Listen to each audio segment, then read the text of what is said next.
What's going on, everybody? John Pierso's here. Well, today is Thursday, which means we have highlights for you here on the final buzzer, and we have a packed show. Both basketball teams, the women's lacrosse team and baseball team, was in action all this past week, but tonight we start with women's basketball against Bridgeport. The Bears looking for the season sweep of the Purple Knights late in the third quarter, and Meg Nolmeyer would start to get hot for Tech. She would hit 3 threes in the second half and finished with a game-high 19 points. However, the Purple Knights would not go away quietly. Under 90 seconds to go, and Gianna Gotti from downtown, and it's a 2-point game. On the inbounds, Bears having some trouble. Triptree has 3 seconds to get it over. She hurls it down court, and the Bears save the 10-second violation. Same possession, 5 to shoot. Triptree inside, leaning in for the finger roll. The Bears would go up by 4 and hold on for the win.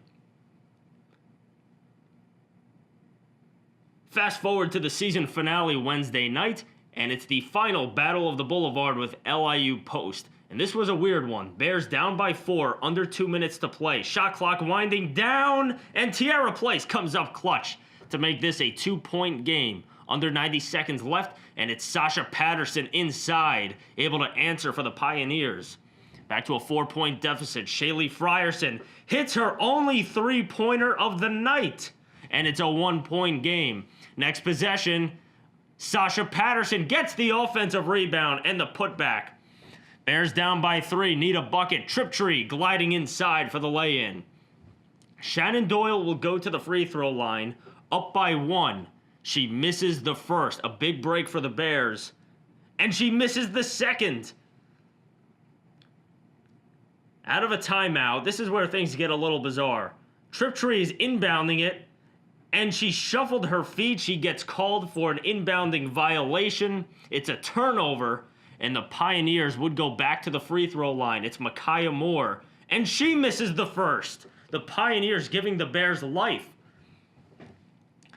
2-point deficit for the Bears. One last chance to tie or take the lead. And Tierra Place gets fouled.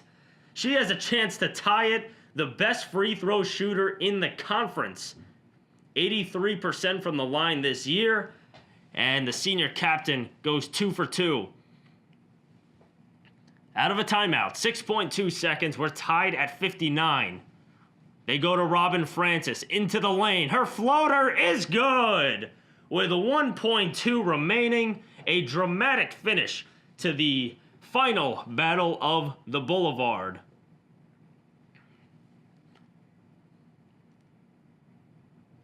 Here are the updated standings. The Bears are locked into the 3 seed, but there's still a few more games to be played, which will decide the last few playoff spots. Regardless, the Bears will host a quarterfinal game against the 6 seed next Wednesday night.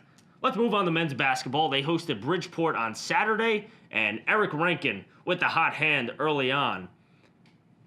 He would finish with a season-high 27 points. As now Rankin in the second half, able to hit that mid-range jumper to give the Purple Knights a commanding lead. But we've seen some impressive highlights from Collins Onike this year. Check out this one. 94 feet, baseline to baseline. Collins Onike for the two-handed flush. But the Purple Knights would run away with this one, a 103-84 final.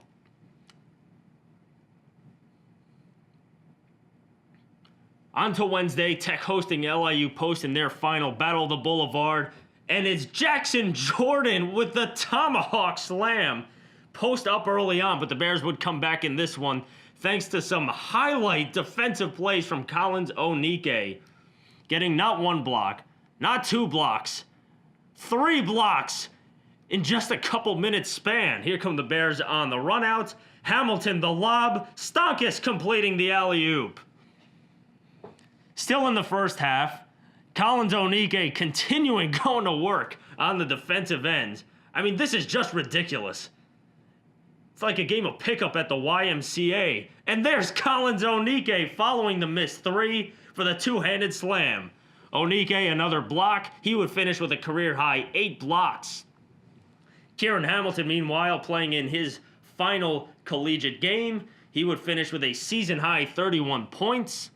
As he embraces the coaches on the bench, he will finish with 1,150 career points as the Bears roll to a 106-93 win. Here's the updated standings. There's still a few games left this weekend, but take a look at the top 3 seeds.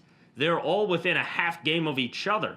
Also, UDC, Queens, and Mercy are all fighting for that final playoff spot as the 6th seed. How about some spring sports? The women's lacrosse team opened up their season against Holy Family on Wednesday, and they cruised to a 21-2 victory over the Tigers. Brooke Basso and Madison Hausch had 4 goals apiece in the win. And the baseball team is off to a 4-0 start after its trip to Myrtle Beach, South Carolina. And that is the best start in program history. Moises Robles and Dean Faza combined to throw a no-hitter in the win over Franklin Pierce. And the 23-run explosion against Stonehill is the most runs the Bears have scored in a game since 2001. All right, that'll do it for this week's show. I'm John Piersos. Same time, same place next week. I'll see you then.